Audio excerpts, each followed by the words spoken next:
Good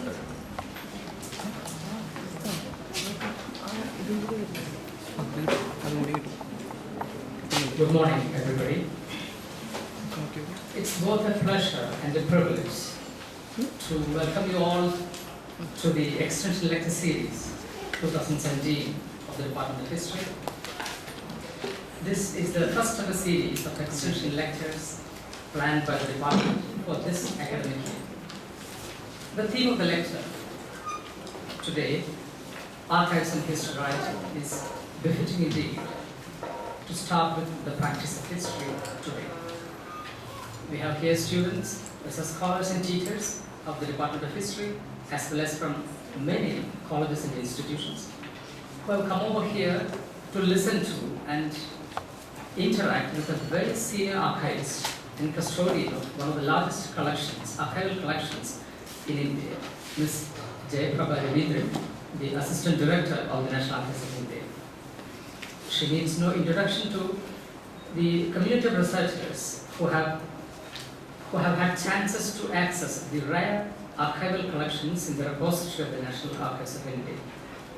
Her passion for archival collections, pertaining mainly to modern India, turned her into also a consultant on the records and off the records for the leading researchers as we do read from the acknowledgements of many a published volume on the history of India, modern India, by scholars both from India and abroad.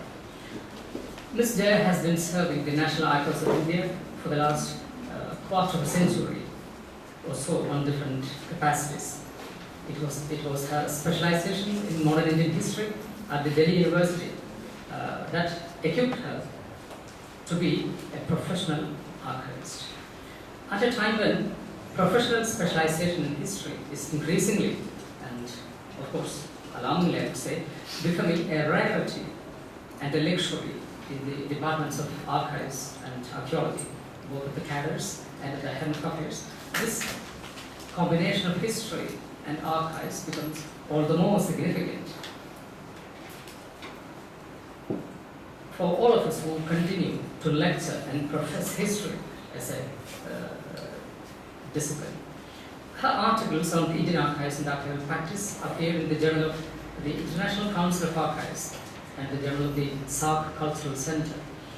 And she officially represented Government of India as well as the National Archives in many international bodies and conferences. As a resource person of the School of Archival Studies of the National Archives of India, and in her capacity as the records manager of the National Archives of India, Ms. Jaya was primarily responsible for organizing many seminars and training sessions for archivists, historians, as well as government officials. On behalf of the Department of History, I extend to Ms. Jaya Ravindran a very cordial welcome to deliver the first lecture in the series of extension lectures to follow this year. Also, I welcome all the researchers and students hailing from various institutions who have come over here to listen to Ms. Jaya about her experiences in archiving history, and also for seeking clarifications from Ms. Jaya on regarding the history in the archives. I have something of an announcement to make in the meantime that was not done earlier as part of the announcements of this lecture. An informal platform of the Department of History that has been encouraging the students and researchers of the department in the exchange of ideas and positions for some time now, is now to become an official platform with the title Dialogues. This is conceived as a free and liberal platform of ideas where students, researchers, and teachers meet for dialogues. It's not for dialogue, but for, I would say, dialogues, which alone would stand in history.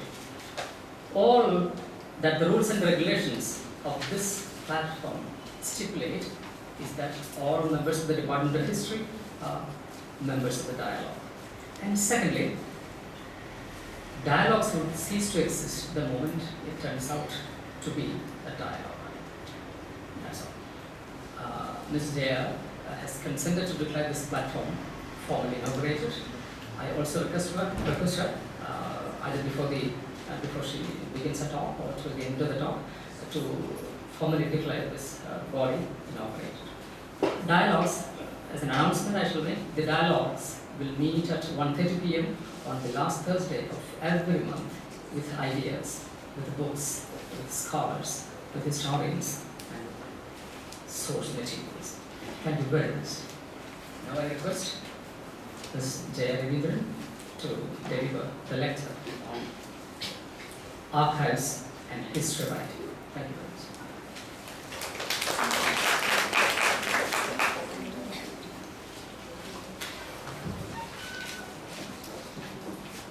Good morning, everyone. I think Professor Francis is already in. I know there's a problem because of my height, you're not able to see me. Can I stand like this or?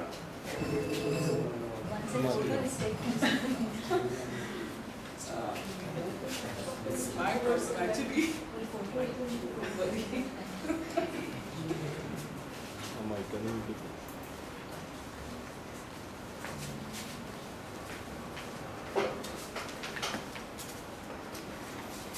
Like what Professor Francis said, it's really an honor for me that I've been asked to declare Dialogues, the interactive platform for all of you as part of the history department, or even others who are, I think others can also join in to declare the platform Dialogues formally open. And I hope this is the starting point, because what I was telling Professor Francis is that let this not be a formal lecture. It will be much more interesting if you have questions on which I can answer one after the other.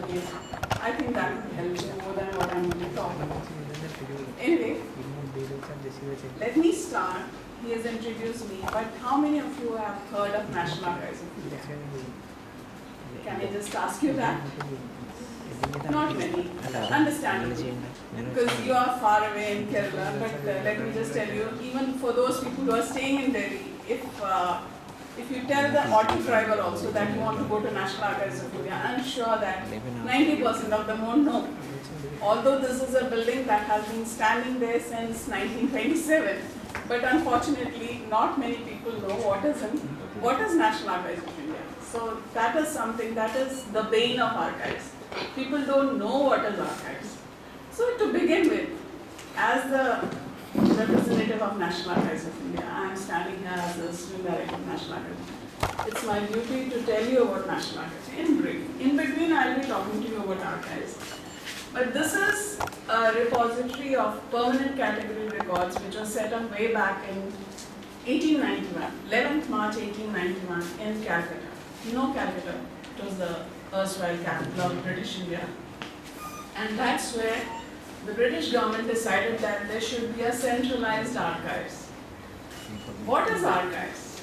As you'll just see, people don't know about archives. People don't know about National Archives of India.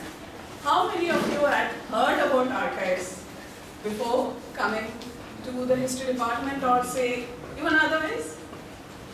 Archives you have heard about it, because nowadays, especially in news channels and all, whenever any old footage or anything is shown, they'll write that term archive. Otherwise, I don't think people would have used archives or heard about archives, which is natural, because archives is, compared to museums, archives is lesser known, because the only people who want to use the records or want to conserve the records would use it, would go to that place. Museum is something different. People want to see what is there. Like everyone is fascinated by what is kept in a museum. But if you visit an archive, you should know what exactly you're going to look for. It's not like a place where everything is exhibited. You should know what you're looking for. So anyway, as I said, National Archives, and one thing I just want to start off with, I want to tell you right in the beginning, I'm not a professional teacher. So maybe the flow of what I'm telling you may not be like what Professor Francis does, There may be in between, some stoppages or in between. Anyway, that is okay. I think that you can understand. But let me just start off. So as I just mentioned, the terminology archives is not known to people. Common people are not affected by what is in an archive, so they don't want to know about it. And another important thing is only people who can read and write will visit an archive. So that is another aspect. In the state of Kerala, like Kerala, it's not an issue. Almost everyone is literate and educated and very well aware. But that is not the story in other parts of the country, in the other parts of our country. Anyway, when we talk of archives, from where did this terminology archives come? You can trace the terminology way back to say during the Latin period, the Roman period. In Latin, it was called archivum. The term archives is derived from the Latin term archivum, or from the Greek terminology. There are different schools of thought regarding that. Archivum. Archivum basically says that anything related to power, anything reflecting power of an authority, and it also mentions that these are records which are kept in a place. So anything which is related to power will also say that records which are kept in a place, that is also called an archive. So it is used for both the records as well as the place where the archives are kept. So it has a dual meaning. So when we say archive, we are going to the archive, that is the place where records are kept. It is also used for the records which are kept. It's used in. But let me also tell you, we generate lots of records, but not all records become an archive. That is another story. Because, like, you cannot imagine a scenario that everything that is written will be retained permanently. Like what you are texting nowadays. Nowadays everyone is into texting, WhatsApp, SMS. Can you imagine retaining everything? But some you may retain. What is retained permanently will become an archive ultimately. That is exactly what happened earlier also. One thing is very clear that anything which is kept in an archive, which is associated with power. So anybody who was in control of those written records were powerful. So in fact, when you look back at history, like the temples were the centers of power. Because the priest over there, they were the literate class, whether it was in Indian context or Egyptian or Greek or anything, the priests were the powerful people. Why? Because they could read and write, they were the ones who were creating archives.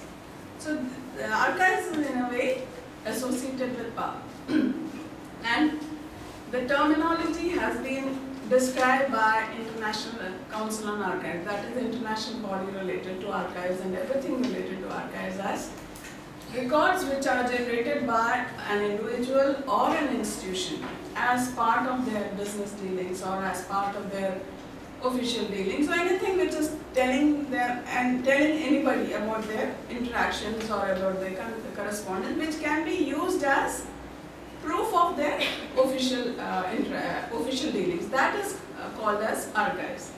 Okay, and it can be used as evidence in any international court or even any legal procedure. Now, what is the use of archives? Why are archives so important? Why is archives so important? Or rather, how are the archives so important if it is something which is old? In the context of what I am going to tell you now is purely in the context of Indian government, because I have more experience of working in the government sector. So I can tell you that, but this is generally an accepted thing. Archives are mainly used for administrative purposes. The bureaucrats, the public figures like prime ministers, presidents and all, or the ministers, they can always use for the records which are kept in an archives. Why? Because the older records give references to happenings, similar happenings, and how it would have been dealt with earlier. Like it acts as a kind of precedence. I'll give you some example. We had this demonetization, which was a very important issue. All of a sudden, our life was turned upside down. So before this happened, or rather immediately after that, so many issues came up. So where did these bureaucrats look for these records? They had to look up the records which are in the custody of National Archives of India, because we are the custodians of Government of India. Similarly, we have, I don't know how many of you are keeping abreast with what is happening on a day-to-day basis in our politics or international scenario. We have this standoff with China, Doklam issue. Doklam issue is nothing new. Look back at the history. Because of our unique geographical positions, we have always had problems with China, our border areas. whether it's British colonial period or post-independence period. So when this Doklam issue came up, and before the National Security Advisor went to have meeting with this counterpart in China, they looked for records in National Archives of India. And we were able to cull out material of say 1965 after the Chinese War. We have a lot of, and it's exactly the same thing which has happened. That's why we keep saying that history repeats itself. So it's nothing new. But these people will have an idea how it was dealt with then. Is there anything else that can be done beyond what was done earlier? How is the status quo to be maintained? For precedent, the bureaucrats depend upon records here. You can think of any issue, like how to check communal rights. Gujarat, like we have had history of communal rights. We have had history of communal rights related to Ayodhya. During the British time also, Ayodhya was a major issue. Why is it that the British were able to control it, or how did they control it? All these things are stories, or rather, they become stories if you look at the records. How is it that they were able to maintain calm in that area? So, for the administrators, it is very important that they refer to these old records. And of course, suppose the government decides to build a railway line across Garhwal Hills. Any new line that needs to be laid down, there needs to be surveys done. So much new effort has to be made. The first thing they'll do is they'll look for precedent. Was any survey done earlier? And where will they find these records? Obviously in the archives. And as the custodian of archives, we know that we have survey records related to language, survey records related to population, any new dams being built up, or any railway lines being laid up. All these things, these survey records are there. Linguistic survey records are there. So for the bureaucrats, it's imperative that they look at these records which are in the archives. And this is the bureaucrat that I am talking to you about. Apart from the bureaucrats, we have records which could be of interest to, say, researchers, historians. If you look up the trends of history, I am sure you will agree with me as professors that it's no longer the macro level history that is being made, it's micro level. And micro level history also, many of these things you won't find anywhere, even in the secondary sources you may not get. So, but in archives, if you give us the time and if you're ready to spend time in the archives, I'm sure that you'll get material related to places, events, anything. You just have to have the patience and the time. That's what I always tell anybody who visits archives. Please don't come for 1 or 2 days. You must have at least a week or 10 days. Without that, because to even know about archives, it takes time. But it is like an ocean. You just should be patient enough, and I'm sure you will be able to come up with something really unique. So for the information of any kind, whether it be a person, a personality, an event, anything, archives is the place. And another thing I want to tell you, I also mentioned it earlier, records which are in any archives, any legally established archives, they have a legal value, in the sense the records can be used as evidence. I'll tell you, like land records. Then in the context of that is something which is unique in National Archives of India. You know about the partition of our country and the major population shift. The migrants who came from Pakistan, they left without a penny in their hands. They had left behind their places, their houses, their land, everything was there. And when they came here, there was a separate department dealing with this rehabilitation. And these people had to give details of their claims, what they had left behind. Once they had given those claim forms, it was validated with their counterpart in Pakistan, and these people were allotted land or given monetary compensation. That is the major function of rehabilitation division. And imagine 70 years after that, but now legal issues are coming up. Because what has happened is, many a time, at that time joint family system was there. Families moved en masse, like one grandfather and his 3 sons with their families. They would have been given one piece of land. But over the years, the families would have shifted out, and the places where these people were given compensation in Delhi, considering the value of land or even a small flat, they are worth crores now.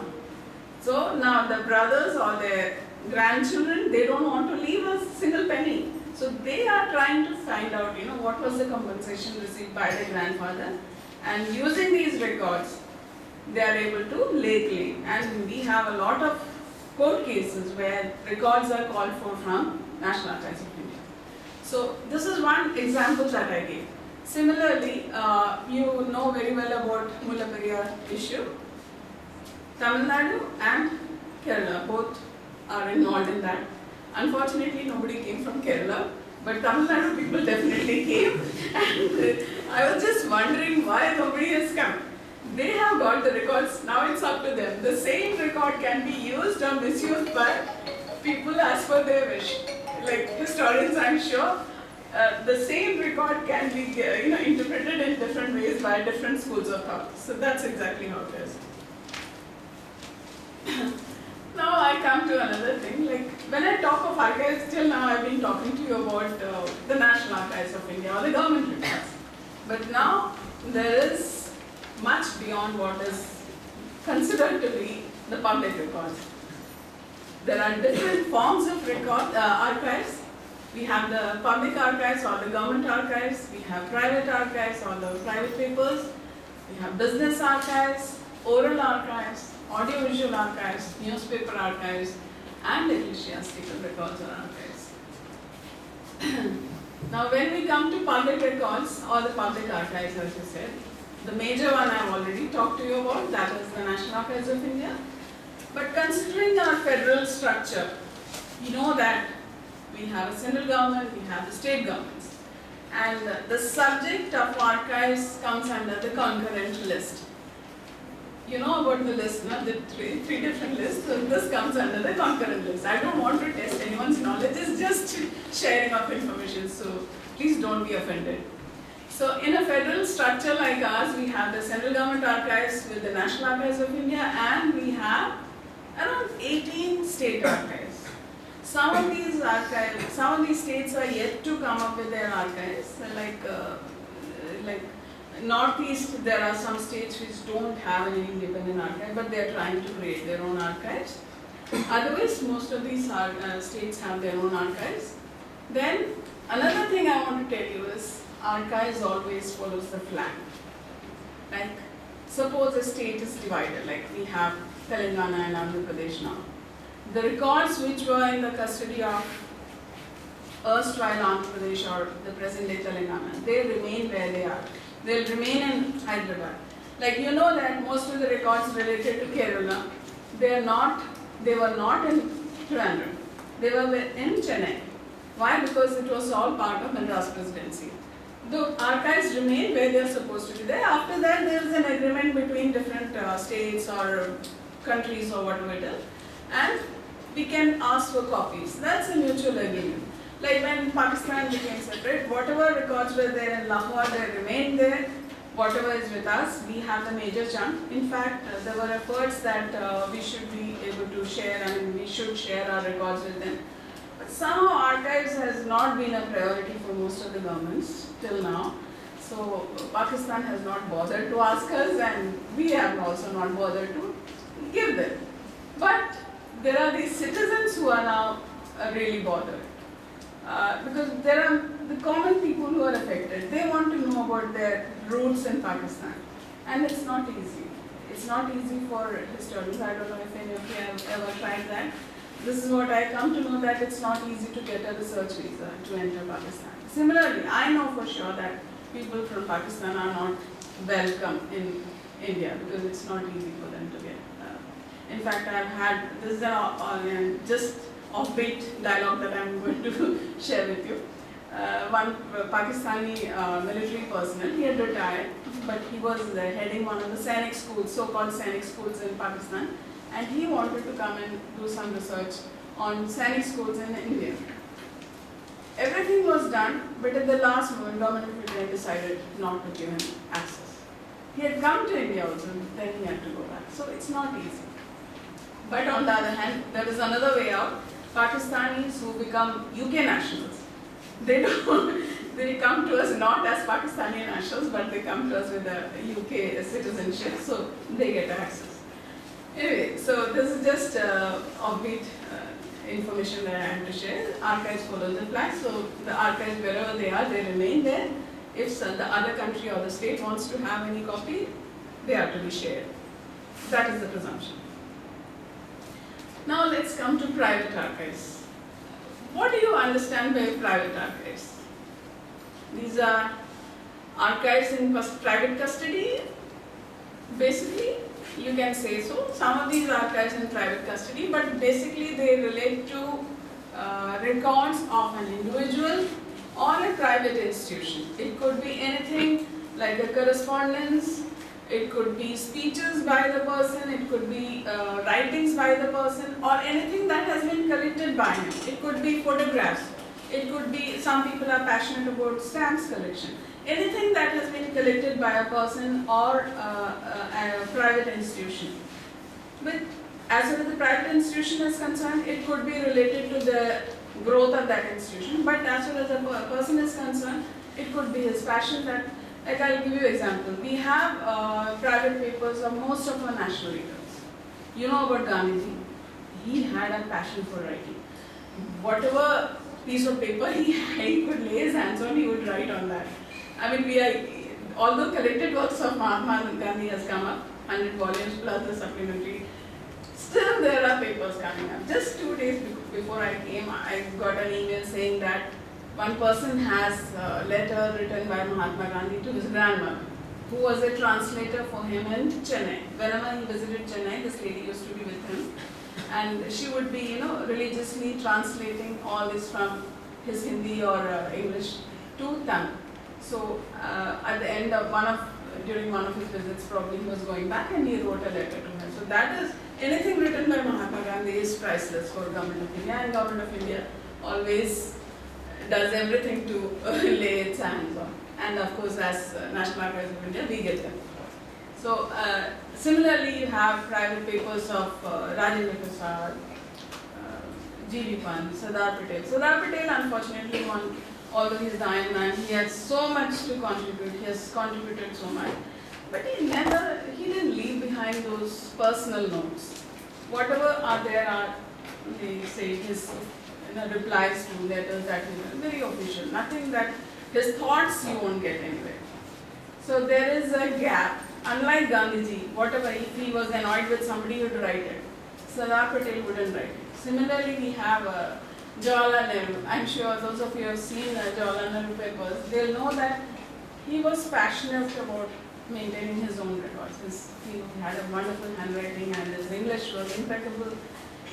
And he would, apart from the official dealings, if you see his personal papers, you have those diaries, small month-wise diaries. You don't get those kind of diaries nowadays. In those diaries, I myself, because I was associated with Timothy earlier, I have gone through those diaries, and what do they tell you? They tell you about the number of clothes he would have given to the washerman. Like we call them Dhobi. Every week he would send his clothes for, I'll take it, it's okay. Just keep it. So those are private thoughts. They also reflect upon the person concerned. So private papers could be anything. It could be his correspondence, his speeches, anything collected or written by a person. Some of them had a passion for, collecting photographs, newspaper clippings. We have a leader called M.R. Jayakar. M.R. Jayakar, so long as he was active, he was almost like an archivist. He has these diaries where, topic-wise, whatever newspaper items were coming on a particular, like Quit India Movement, any newspaper item coming up on the Quit India Movement or related to that, he would take a printout, take the newspaper clipping, paste it, give the date, give the name of the newspaper. So those are all, these are things you wouldn't find easily, and it's very useful. And why are these private papers so important? For historians as you would all agree, for any objective writing of history, you can't just depend on one source material. I know that there are people who just depend on published material. I got a footnote so you can use that and write your own paper, but that is not actual research. For researching, you have to consult, apart from the public records, other sources of information, other archival materials. So private source supplements what is given in public records.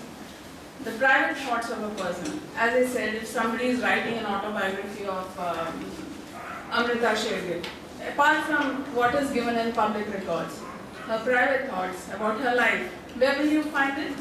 In her own personal collection or in the letters she had written to somebody else. Similarly, you can name anybody. There will be private papers here and there. It's up to you from where you're going to search it out. Now we come to another category of archives. These are the business archives. This is something not very popular, I should say, because not many people have been using them. These are business archives. Business archives includes all information or rather everything related to a business house. Business house could be companies, could be banks. When you talk of business houses, right from the setting up of a business house, like even the conception of an idea that you're going to set up a company or whatever it is, you start interacting with people. So maybe you'll write letters to different people, you'll get their comments. Ultimately, this person who is doing it, he'll start keeping all those letters. So that is where the idea is rooted. Then how do they go about it? Do they register the company? Do they apply for grants? Do they apply for land? Land is required. Everything related to a business setup, that becomes part of an archive. And as I have already mentioned, National Archives of India happens to have one of the biggest business archives records. That's the East India Company records. If you see the records of East India Company, they came here as a company and how they slowly expanded. Their ledgers are there. They set up, initially they had set up factories.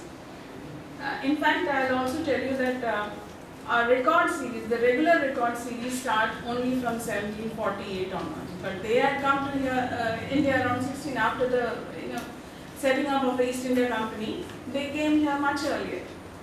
So we have, and when they came, they started setting up factories. The Surat and Anjengo, Cambay, all these factories are there. But factory records we don't have.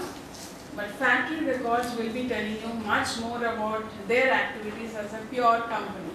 What we have are basically records where they've already started making inroads into the politics. They want to throw away the French, they want to throw away the Dutch, and how they were manipulating the local chieftains or rulers, how their interactions with them, how they were trying to monopolize the trade, and what all the gifts were they giving to the local Raja. All those things you'll find in the British East India Company records. It's really interesting, but another thing it's not easy to read those records because they are manuscripts. To read the calligraphic writing of Britishers, it's not easy. Anyway, we have the records, so if any of you want to see those records, you're most welcome. Apart from that, post-independence period, or rather pre-independence only, some of the business houses who are still going very strong, like Tata's, they have everything related to the Tatas. That is there in the public records, as also their own Tata Central Archives. Now, Tata Central Archives is in Pune. What they're doing is, apart from their own records, what they have in hand, they've started collecting information from different sources. Like just 1 week before, they're going to celebrate 150 years next year. So we are into a collaboration with Tata Archives. And I have found that we have records related to Tata's way back, going way back to 1892. There may be something before that also, but that is the earliest record that I could lay my hands on. Maybe there's something else. And archives and Tatas, another information I'll share you. When archives was built in Delhi, Tata's provided this team. Yes, Our stack area is built up with Tata Steel, where Tata Steel stamping is there. And when the Tata people came there, they were thrilled, the original steel beams and all with Tata stamped on them. That was really an experience. So apart from Tata's, we have so many other business archives like Godrej, DCM or the Shriram Group, then DLF, the builders. I'm sure each and every company that is in existence now, they'll be having their record. It's a different, generally people will think, they will be only having those financial records. It's not so. Many of these people would be having other activities. There's something called CSR, company social responsibility, that is the new terminology being used now. But philanthropic activities have been there since time immemorial. Some of them have been building hospitals, some of them have been investing heavily in education. So all this kind of information you'll get from these kind of business archives. But where will you get these business archives? National Archives of India, we just have these East India Company record. Individually, these people have started setting up their own archives. And they are also giving access to the people who want to do research on it. It may not be easy like National Archives or any state archives, but you can approach them.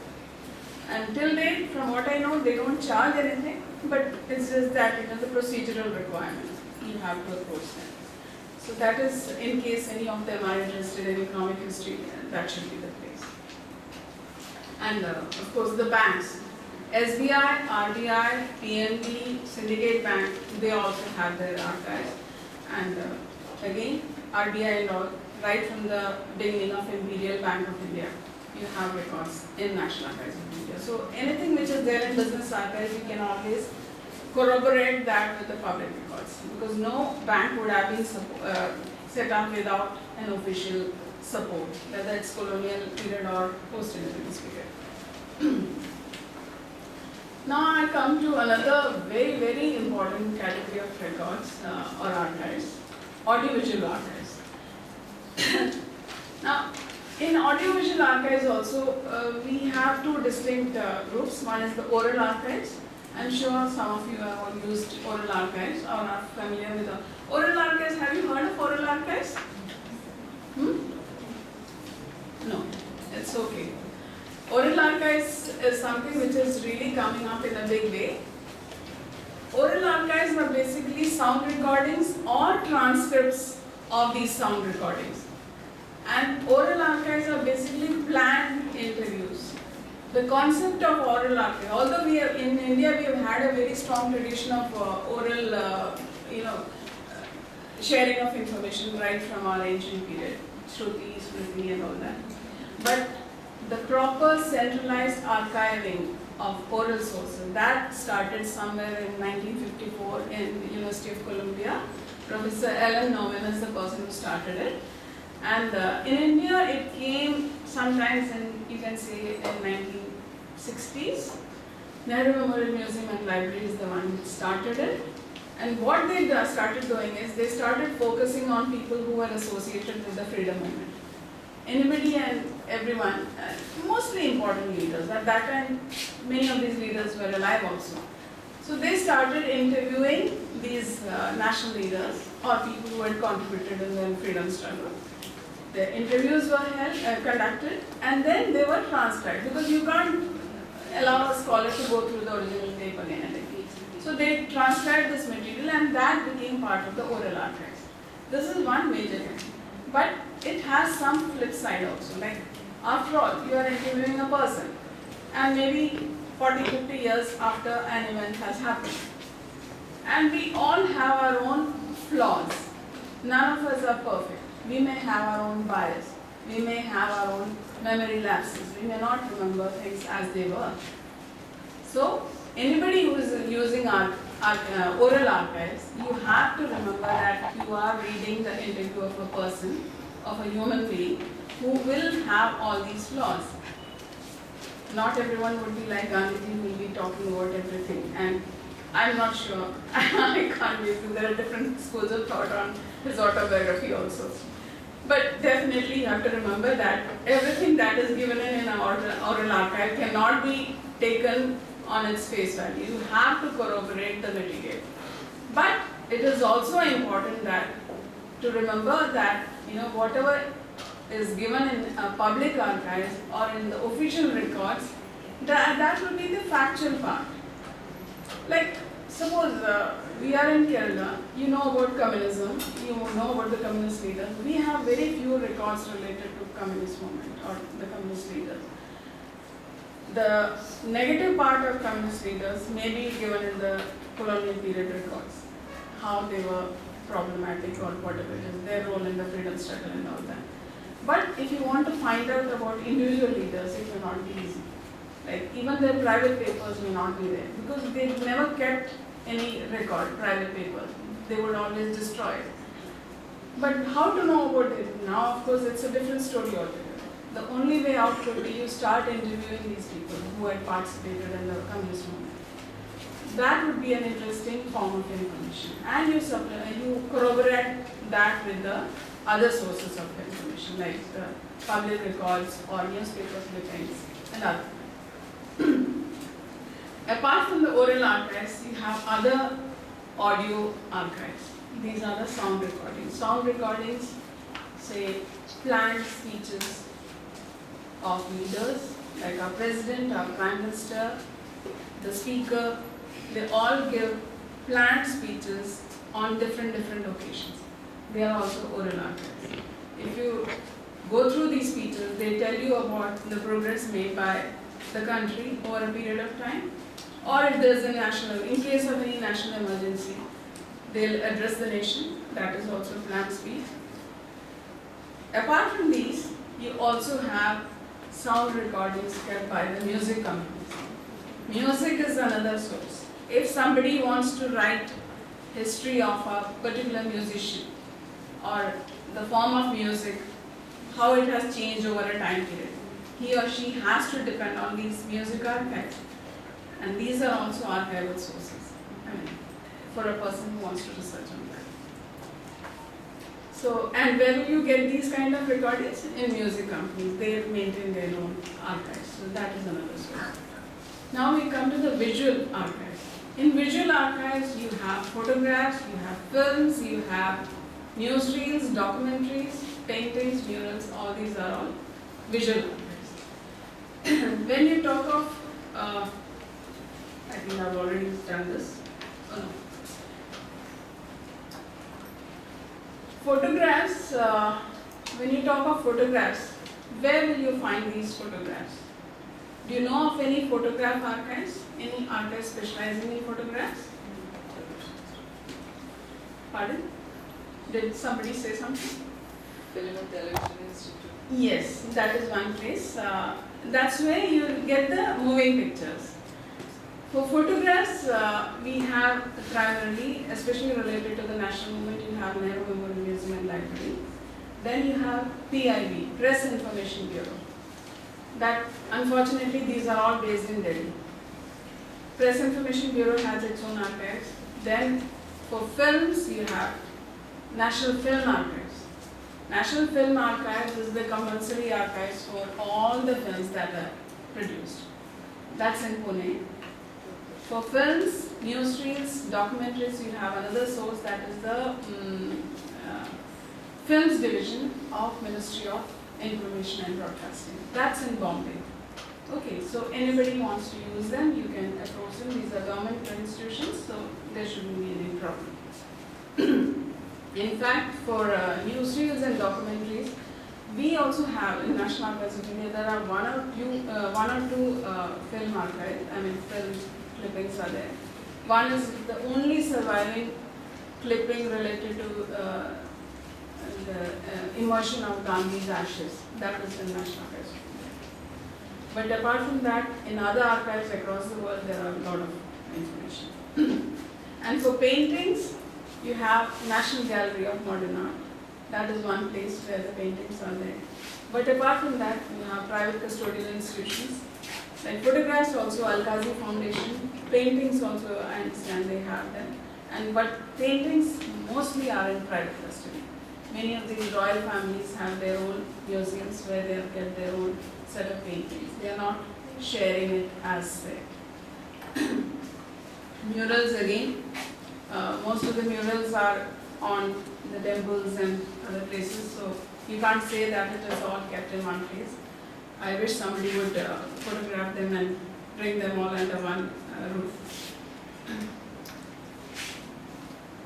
Now, I was telling you about oral archives. I already told you what is oral archives. Let me just tell you about where all these oral archives are available. I mentioned about Nehru Memorial Museum and Library. That's where you will get records related, oral archives or transcripts related to the national movement. Apart from that, we have P.C. Joshi Archives, which is specializing in, Shiva knows about it, it specializes in communist movement. So, isn't it? Yeah, so anything related to the communist movement or the communist leaders, they are the ones who are trying to transcribe it and conduct oral interviews and transcribe them for the benefit of researchers. Then we have Vivegiri National Labour Institute, that's in Noida. They are specializing in labor history. For labor history, I'm sure you'll understand that most of the labor leaders, or even the labor leaders, I don't think they would be leaving behind much of written material. So for the tapping the sources or for tapping the information that they have, the only way out is interview them. And for participants of labor movement, no movement is successful without grassroots support. So especially for people who had participated in any of these major labor activities, the only source could be interviews, and Vivegiri National Labour Institute is doing that job. They are trying to collect as much interviews as possible. And again, the flip side, I've already said, there are problems of human memory, individual bias, all those things. I'll just give you an example. I was in Nehru Memorial Museum and Library for some years, and I was associated with the oral archives. And while interviewing, the laid down procedure is that when you're talking, and most of these people were very old, people who had participated in the national movement. So we were told right in the beginning, whatever the person is saying, let him speak. Don't interrupt them. Because if he comes to know that you know more than him, or you're trying to tell him that this is not right, they'll just keep quiet. They won't progress. So let them say whatever they want. So we have had people who are around 80, 90 who will say that quit India movement of 1932. So we let them speak. Only while you're transcribing and while you're editing, you make that note. You are not supposed to interrupt them. So this is about the human memory. We have to remember that everyone will not remember everything correctly. Apart from the archival sources I told you about, Indira Gandhi Press Information Bureau, and also in Indira Gandhi National Center for Arts, they have also started now collecting some of these visual archival material. But of course, what they're doing is they're trying to digitize everything. In National Archives of India, we have lithoprints of some of these paintings, like Daniel, Hodges. Raja Ravivarma we don't have. It is mostly in Kerala, I think we have it. But Rabindranath Tagore in Calcutta we have.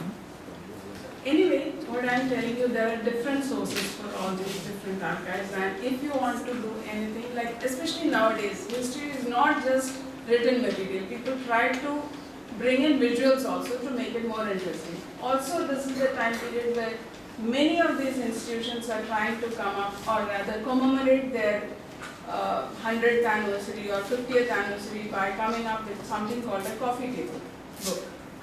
Coffee table books are being planned by Income Tax Department, by the Police Department. You name it, and everybody seems to be doing it, including National Archives of India. We have come up with some. And for that, you don't need writers. The photographs speak for themselves. Just one line and it makes very interesting. So those of you who are not interested in Income Tax Department also, but if you see the coffee table book, I'm sure you're going to be very much interested. Then I come to another form of archive, that's the newspaper archives. Newspaper archives, which was the first newspaper in India? Bengal, yes. Okay, Sanjeevani. Do you think the newspaper of that time period is also available? I don't think Bengal Gazette is available, but definitely we have newspapers from 1850s onwards. Like in National Archives of India, we have newspapers of the military, and I shouldn't be using that term, the first war of independence, 1857. It's in Urdu. There are in fact 2-3 newspapers, Delhi Urdu, Akhbar, and mostly in Urdu. So they are of that time period, 1850s, 1857, 59. But apart from that, for the rather from 19th century you can say, Nehru Memorial Museum has taken up as a project microfilming of whatever newspapers they are able to acquire from whichever part of the country or the world. So they have a lot of newspaper archives in different languages. In Malayalam, like you have Deepika and Kerala Gaumudi and Manorama and all that. So anybody who doesn't get it in Kerala, that is the place you should visit. And of course, now that reader print copies are also provided, it becomes easy. From the microfilm you identify. We are trying to go one step ahead and go for digitization. In National Archives, apart from these Urdu Akhbar, we have few newspapers. That's not our mandate actually to collect newspapers. Whatever newspapers are there in our custody, that is as part of our private papers collection. Now we come to another group of records or archives called ecclesiastical archives. These are archives maintained by various religious institutions. Like you know that temples have their own archives, churches have their own archives, mosques, of course. I understand they also mean they would be maintained. What kind of records do you think will be available here? You know, when I started off in archives, when people used to come to me for, especially the foreign nationals, many of them had connection with British India, and they would come to us with queries like, we are trying to trace the birth record of our great-grandfather who was born in Chennai, and it became, when I can't find something in archives, then I start searching, where could it be? And I found that, churches are one place where these records are maintained. And these churches have birth and death record, they have baptism record, they have marriage records, everything related to a human, to a person. Apart from that, they also give information on their other activities, social religious activities like setting up of schools, how they were helping the poor, hospitals, especially the churches. You know about the missionary activities. Missionary activities, we have a lot of records, how the missionaries came into the country, and what was the British intention in bringing in the missionaries. What was the, all those things, the policies that went behind in encouraging missionaries to enter India. Those records are here. That is one aspect as far as the government. But the actual activities of the church and whether they were being financially helped or how they were generating, how they were sustaining themselves, all those records will be in the individual religious houses. I'm sure some of you know that Padmanabha Swami Temple, the Kajan records. I recently came because to be very frank, I'm blank about Kerala history because I'm not studying here. But I understand that the records of Padmanabha Swami Temple, they are like daily happenings. Whatever came to the temple, whatever offerings came there in a day, on a date-wise basis, everything is listed there, including their activities. Their, what the royal family was, what declaration, what orders were being, everything, because the royal, the king was ruling on behalf of Sri Padmanabha Swami. So everything is part of the temple records. So similarly, there might be some other temples also who are maintaining that kind of records. I know for sure, like this is a university exclusively devoted to Sanskrit. You have a history department. I don't know if any of you are specializing in Sanskrit or if you have any background. There are some records of Sri Shankaracharya in Sringeri Math, in some other places also. So these manuscripts are available. These are interesting records. They will tell you about that particular religious institution, how it came about, and what were they focusing on.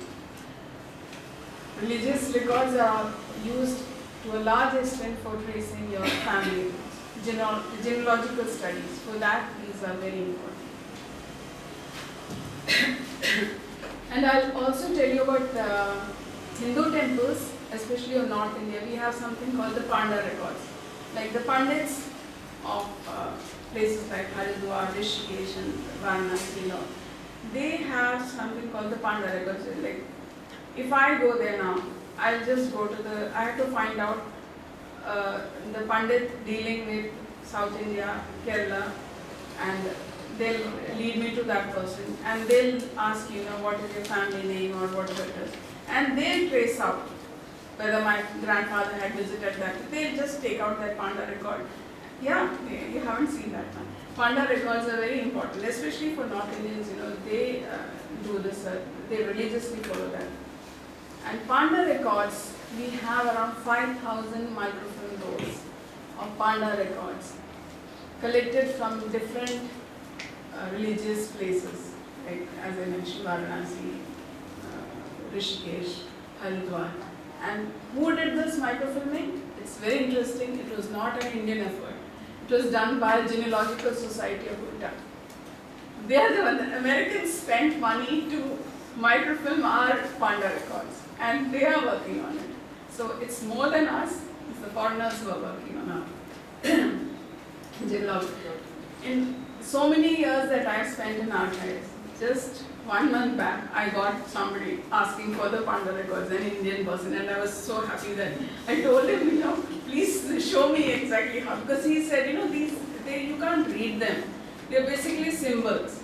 So he said one symbol would lead you to the page concerned. So I told him, please let me know how it is written, because I will never get to see them. Now I have talked to you about different forms of archives, and initially I asked you whether you people had heard about archives. Who are the users of archives? It's very, very clear that, since a long time, archives was meant for people who could read and write, and that too for researchers, and that too for historians. That was the concept.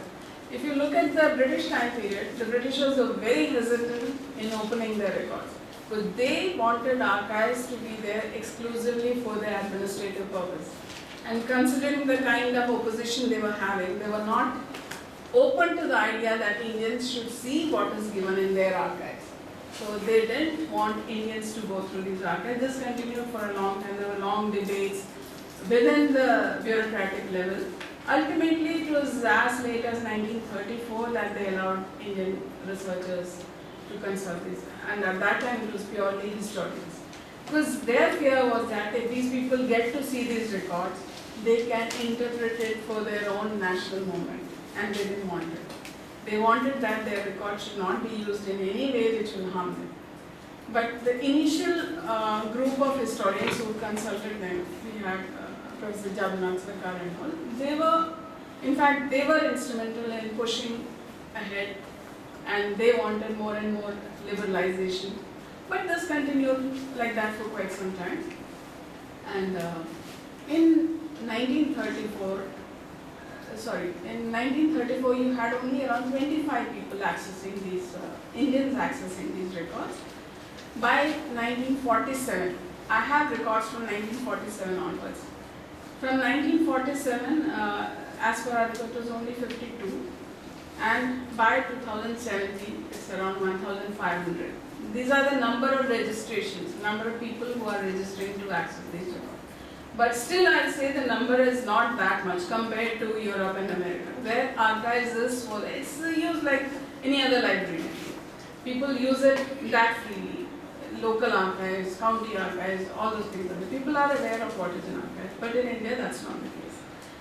In India, of course, as I said, the initial thought process, or even nowadays, the general concept is that history work. I mean, people who are doing history, they know what it is. But that's definitely not the case. Professor Francis mentioned about the article that I had written for ICA journal, COMA. It was basically on the records in National Archives of India, the changing trends of archives. And that is basically what I connected was that as the government policies liberalized, the people who are consulting archives is also widening. The character of the people who are consulting archives is also. It's no longer just historian. We have economists, we have media persons, we have painters, we have even chefs, we have scientists. We had, in fact, Professor Raja Raman, he was one of the scientists who had come to us. We have had Gopal Krishna Gandhi, Arun Shourie, all these people. Jairam Ramesh just recently has completed his book on Mrs. Gandhi. He has used art. So you have a variety of people. To add to these, after the RTI Act, we have these common people who are coming on, the common citizens. And as I said, how they're using the property related record. Most of them have some intention in using art. It's not, very few people come there out of their own interest. Like Professor Raja Ramana, he wanted to find out about his village. That was just pure personal research. He was not doing anything related to science. But even on science or any development, like what I was saying, archives is so huge. It's like an ocean. You just have to name it and you get it, except for, say, nuclear science or something, atomic power or something. Otherwise, you'll find information on each and every, any subject that you want to talk about, you'll get material. That is the kind of information that is there. Now, I mentioned just a few minutes back that, access, and how the British were restrictive in their access. Post-independence, immediately after independence, as early as 1952, in the parliament, there was a private member's bill seeking a legislation to streamline the record management activities of government of India. That was the demand. That like other countries, we should also have a legislation to streamline the activities of government of India, the record management activities, and the archive should be brought under that legislation. There was an assurance in the floor of the parliament, but from 54, it was only as late as 1993 that we came up with the Public Record Act. And then, but by then, there's been so much of changes by then. World over, so much information sharing attitude has changed. The government is opening up its ideas. Everything is on a run. So we have the IT Act of 2000, which still said that more and more records should be digitized and it should be accessible. The cherry on the cake is the RTI Act of 2005, which just took away any kind of restriction. It says that we are a democracy and whatever the government is generating, any institution which has any kind of financial help from Government of India is covered under the RTI Act. So it's like even educational institutions, if their land has been allotted by government or if they've got a subsidy for anything, they are covered under RTI. Hospitals, covered under, if they've been given land or if they're getting any funds for import of equipment, they're all covered under RTI. It's like almost everything is covered. So obviously archives will also have to open up. So right now, in fact, we are struggling with two legislations. We have the Public Record Act 1993 and the RTI Act of 2005. But one thing is for sure, everything has changed. It's no longer restrictive. We are allowing more and more people to visit the archives. Now, I'll just tell you, I'm the CBIO for records. I look after the public records, I look after the private papers and the library. So practically all the record aspects of National Archives of India.